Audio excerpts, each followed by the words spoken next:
السلام علیکم. ہم اردو کی کتاب چاند کی ایک نظم گائے ہماری گائے کو پڑھنے جا رہے ہیں، اور یہ لکھی ہے ایک بہت ہی عظیم شاعر اسماعیل میرٹھی صاحب نے. تو شروع کرتے ہیں. پہلے ہم پوری نظم پڑھیں گے، پھر اس کو سمجھیں گے. تو شروع کرتے ہیں جناب. ہماری گائے. رب کا شکر ادا کر بھائی، جس نے ہماری گائے بنائی. اس مالک کو کیوں نہ پکاریں، جس نے پلائیں دودھ کی دھاریں. خاک کو اس نے سبزہ بنایا، سبزے کو پھر گائے نے کھایا. کل جو گھاس چری تھی بن میں، دودھ بنی اب گائے کے تھن میں. سبحان اللہ، دودھ ہے کیسا تازہ، گرم، سفید اور میٹھا. دودھ میں بھیگی روٹی میری، اس کے کرم نے بخشی سیری. دودھ دہی اور مٹھا مسکا، دینا خدا تو کس کے بس کا. گائے کو دی کیا اچھی صورت، خوبی کی ہے گویا مورت.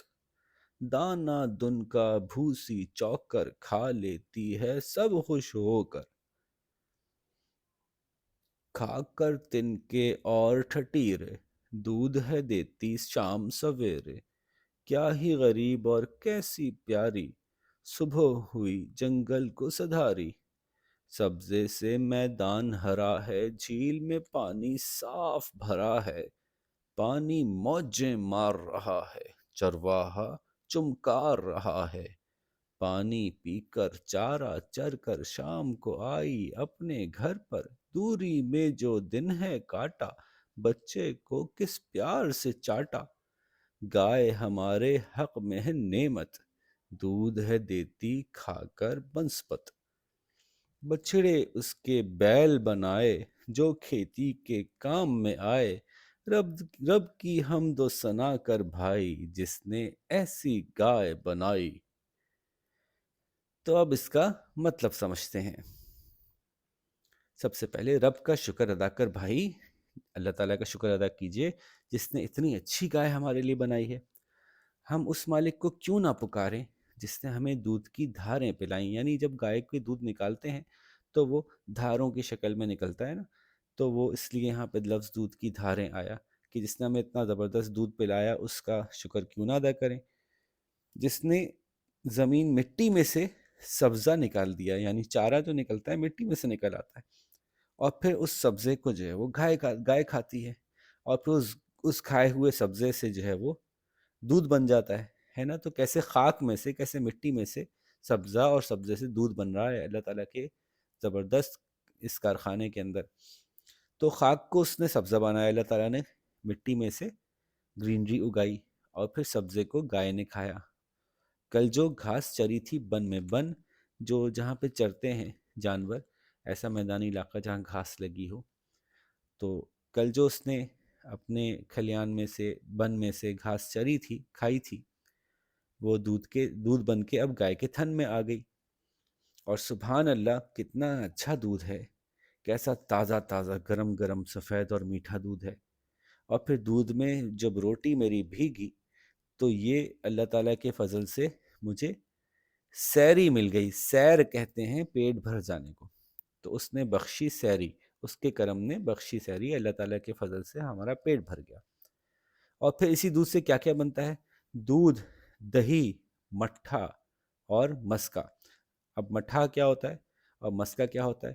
جب آپ دودھ میں سے مکھن نکالنا چاہتے ہیں تو اس کو جو ہے وہ تیز تیز ہلاتے ہیں ایک ٹول کی مدد سے، تو اس میں سے جو پتلا پانی ہوتا ہے وہ الگ ہو جاتا ہے، اور مسکا یعنی مکھن الگ ہو جاتا ہے. تو مکھن اور پتلا پانی وہ پینے میں بڑا مزے کا بھی ہوتا ہے اور بڑا صحت بخش بھی ہوتا ہے اور لائٹ بھی ہوتا ہے. تو یہ ساری چیزیں اسی سے نکلی. تو دودھ، دہی اور مٹھا اور مسکا جو ہے، دینا خدا تو کس کے بس کا. کون خود سے ایسی چیزیں پیدا کر سکتا ہے؟ اللہ ہی پیدا کر سکتا ہے. خدا نہ دے تو ہم کہاں سے لائیں گے؟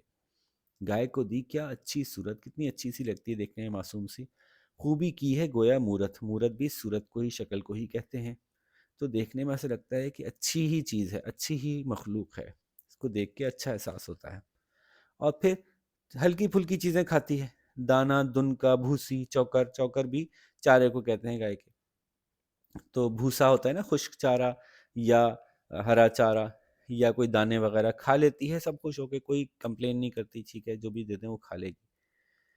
اور کھا کر تنکے اور ٹھٹیرے، تو یہ کہنا یہ چاہ رہے ہیں کہ بالکل ہلکی پھلکی سی بیکار سی چیزیں، دیکھنے میں بظاہر بیکار سی چیزیں ہوتی ہے، لیکن وہ کھا کر صبح شام ہمیں دودھ دے رہی ہوتی ہے.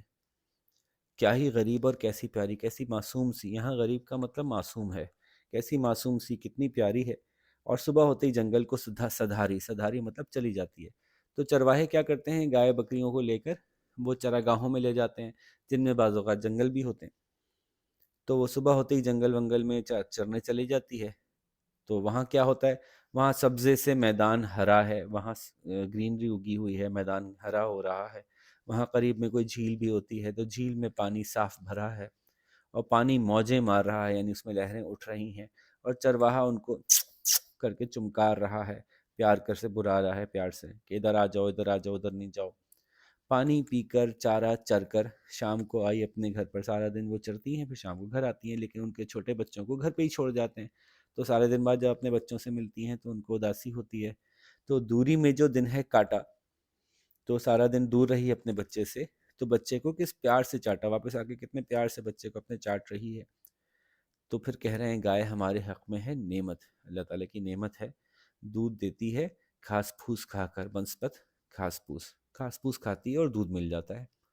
بچھڑے اس کے بیل بنائے، اور جب اس کے بچے ہوتے ہیں اگر ان میں سے گائے بنے تو وہ پھر دودھ دینے والی ہوتی ہے، اور اگر بیل بن گئے یعنی میل بچے ہوئے تو ان کو جو ہے وہ جو کھیتی کے کام میں آئے، وہ کھیتی یعنی کھیتی باڑی کے کام میں آتے ہیں. وہ کیا کام ہوتا ہے کہ جب کسان کھیت اگانا چاہتے ہیں تو پہلے زمین کے اندر گڑھے کرتے ہیں، اس کے لیے ہل چلاتے ہیں. ہل بہت بھاری اور مشکل سے چلتا ہے، تو اس کے لیے کیا کرتے ہیں کہ بیل طاقتور ہوتا ہے، اس کی کمر پہ باندھ کے اس کی مدد سے کھینچتے ہیں، تو زمین میں یہاں سے وہاں تک ایک لمبا سا گڑھا سا ہو جاتا ہے. پھر اس میں بیج لگاتے ہیں.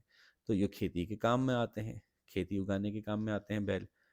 تو رب کی حمد و ثنا کر بھائی، رب اللہ تعالیٰ کی تعریف کیجئے خوب، اللہ تعالیٰ کا شکر ادا کیجئے جس نے ایسی گائے بنائی. ٹھیک ہے جناب. تو یہ بڑی مزیدار سی پوم ہم نے سمجھی، امید ہے آپ کو سمجھ میں بھی آئی ہوگی اور پڑھ کے مزہ بھی آیا ہوگا. اب آپ بھی اتنے ہی مزے سے پڑھ کے دکھائیے. ٹھیک ہے، تب تک اپنا خیال رکھیے گا. اللہ حافظ.